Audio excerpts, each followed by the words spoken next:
Hi, my name's Chris. I live in Australia and we have an election coming up. And in this video, we're going to be talking about, or having a look at actually, how much money is coming into this election, because each time large donors or companies or multinationals give money across to an election campaign, it comes with strings attached. And we're going to have a look at seeing who's got what money, how much money is coming through. We're going to be looking at the top donors of this election. But I'll also point out that we have a blind election. Now, by blind election, it means we have this gap where we can't see where some of the money is coming from yet. So we can see the policies of the parties, we can see who we're voting for. But the way that it works with reporting funds coming through, it's based on the financial year. So this election is in May. Financial year ends at the end of June.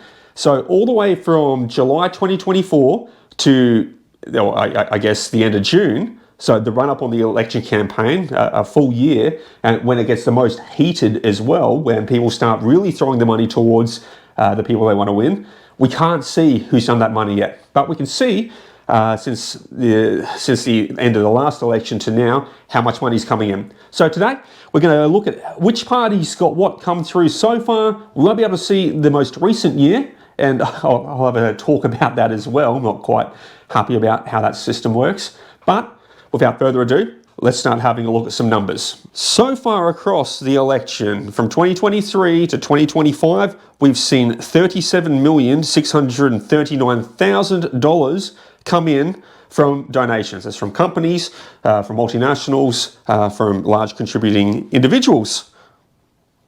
Now, if we look at the breakdown on this, we can see, we can see the full list down. So Labor has had $11 million in donations, Liberal $8.1 million in donations, Climate 200, so your Teals, have had $6.1 million in donations. That surprised me a little bit. Independents getting so much money flowing through.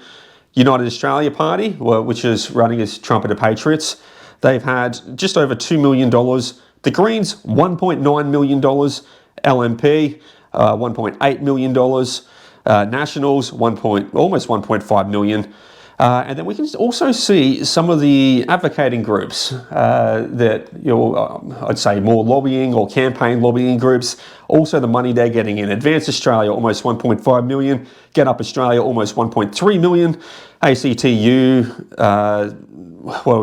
790,000. So we're starting to drop down. KAP, that's Qatar Australia Party. So Bob Katter, he's had 221,000 come through. If we keep going through, David Pocock, 91,000. One Nation has only had 61,000 through. On some of these things, we can also have a breakdown as well on where the large contributions are coming from. We'll have a look at that soon. We'll have a look at the top donors this campaign as well. But yeah, that's so far. $37 million has flooded through across on campaign funding. Now, mind you, from July 2024 to current, we can't see the money coming in yet because they don't have to report it until the financial year's done. So I reckon that we're going to see probably about 3 weeks to a month after the election, when that data becomes available, because they'll have to submit it through the money that they got. We'll start to see the media and independent journalists all picking up on it and saying, hey, this company gave money to this. This company gave money to that. This multinational gave money to that. This private contributor gave money to this party. And we'll get a much clearer picture of where the strings are attached. Also as well, I just want to point out, because it doesn't include this financial year. Some of the smaller minor parties and stuff, we can't see how much funding they've received through on this election. Jared Rennick's People First Party, because they only formed up last year. Within the financial year, we can't see how much funding that he's received across. Now that we've seen the high-level overview of how much money each party's had coming through, let's just have a look at some of the top donors across some of the larger parties there. So for Labor, here we go. So Pfizer, they break it down a little bit, guys. So bear with us on it. Pfizer's, given money. SAP, Pharmaceutical of Australia has given money to Labor. Woolworths Group. Let's see, yeah, I'll just do a quick scroll through, guys. You just use your eyes, see if anything sticks out. Sportsbet, given $88,000 across to Labor. Amazon, $33,000. And you can see there's a lot of different companies, and when they do donations, there's a string attached. So this string could be a favour in the future. It could be access for their lobbyist into Canberra. But yeah, there's always a phone call, always an ask. People don't just give money for nothing. But all, you just keep scrolling through, guys. We can see the dates, we can track it all through. Essentially, this website I'm using, after this video, feel free to jump on it yourself. It's donation.watch. Just Google donation watch. It'll pop up. This is openly available information. What they're doing is they're pulling the data from the Australian Electoral Commission Transparency Register, and they're converting it across into something a bit easier to read than I was going through Excel documents and all that. I was pulling all the data down, trying to make sense of it. This has made it so much easier to get some transparency over what's happening. But yeah, Labor's got squillions coming through. So Labor they've received the most donations so far. Keep in mind though, guys, that the election campaign gets hot. It gets hot on the year of the election. So anything from July onwards, in the election period that we're in right now, we can't see that money coming through, but that's when most people start jumping on is individual contributors will start doing their donations across to their preferred parties.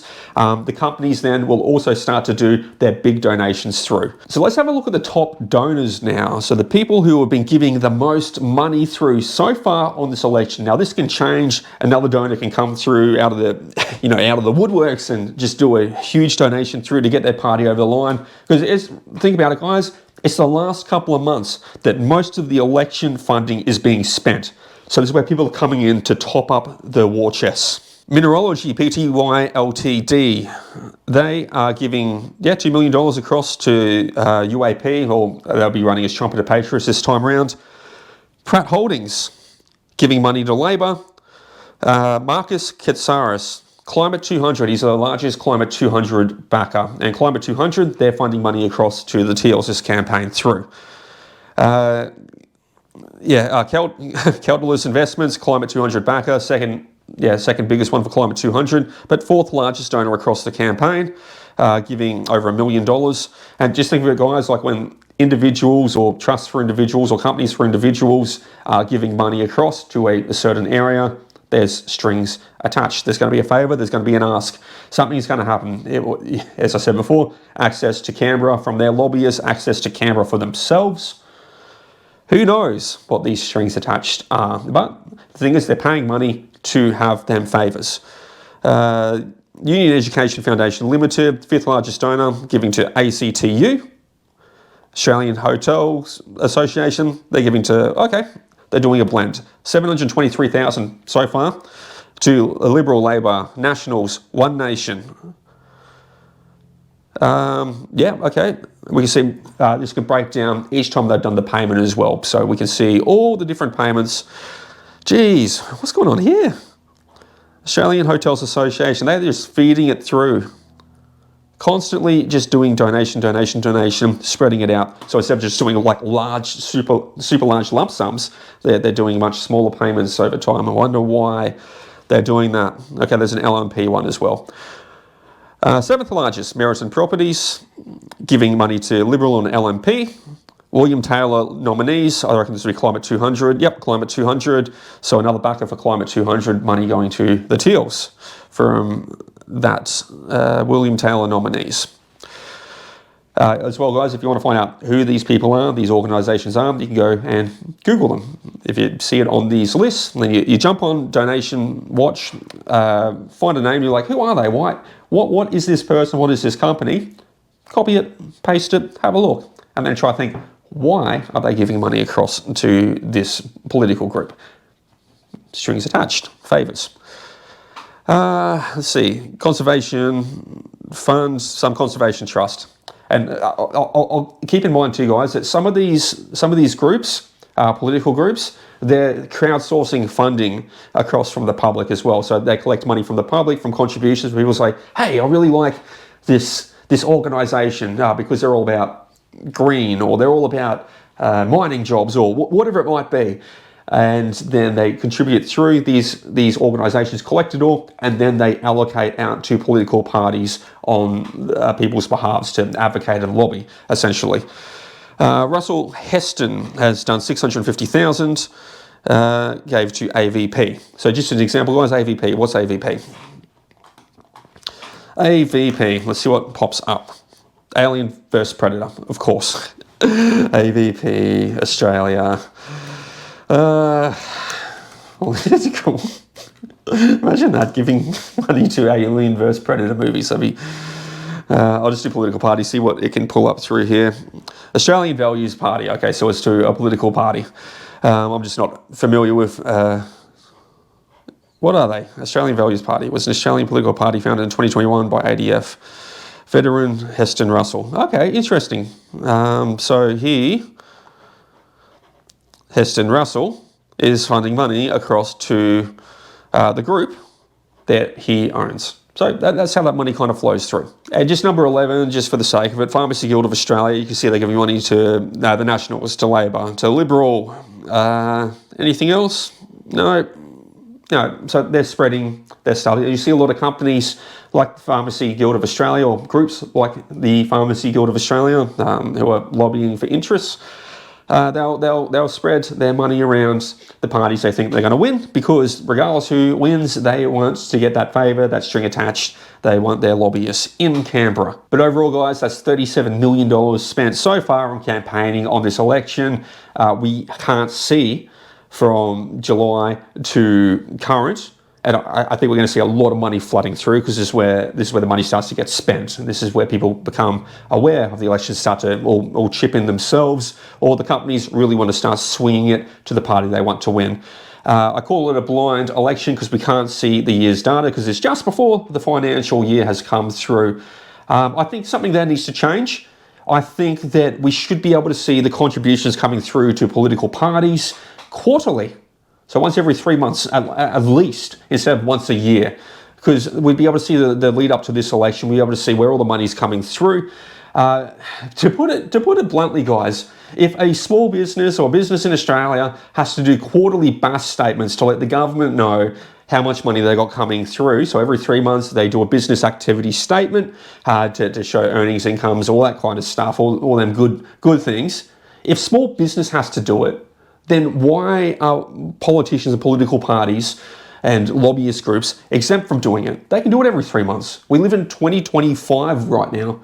The technology's there. It's a click of a button and it'll submit it all through. It becomes transparent. So I think us, the Australian people, deserve to be able to see who is giving the money across to the candidates on the election. We want that transparency.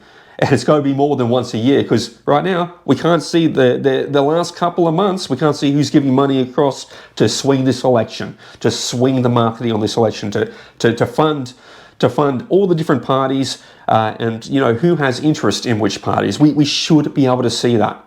Small businesses have to do it. Well, why can't our politicians? Why can't our political parties? Why can't our lobbyist groups? Why do they only have to do it once a year when we're talking millions and millions and millions, tens of millions of dollars? I reckon we're going to see that $37 million go up over 50,000, not 50,000, 50 million.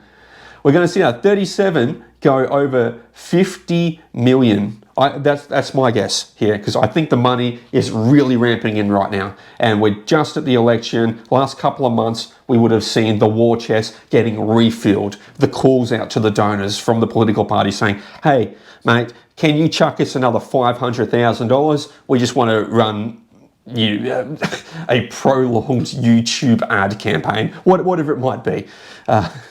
How many political ads have you seen on YouTube? Am I getting political ads on my channel here? Let me know in the comments. But guys, what do you think? Do you think the Australian people deserve to be able to see who's giving what to which party more than once a year? Should we be able to see it every quarter at least, every 3 months, an update through, like all this money's come through to these parties and this is paid it?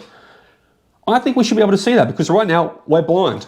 We're blind to where the favours and strings attached are going to come from on this election, because that won't be submitted through until the 1st of July. And after 1st of July, it's going to take 2-3 weeks for it to all get processed through, give them a little bit of time to do it. And so I reckon, August, probably August, we're going to start seeing media and we're going to start seeing independent journalists all going through it when it becomes available and saying, oh, this has given money to that, this has given money to that. Oh, this, hypothetically, this climate fund has received money from several fossil fuel organisations and companies. And then they've paid out to get certain kinds of candidates in. So yeah, it'll come out in the wash. We'll see. We'll see where the strings are attached. But what are your thoughts? Do you think there's too much money in politics? Why do companies and businesses get to spend all this money to influence and control the campaigns in Australia? Because a company and a business, they can't vote. Only Australian citizens can vote.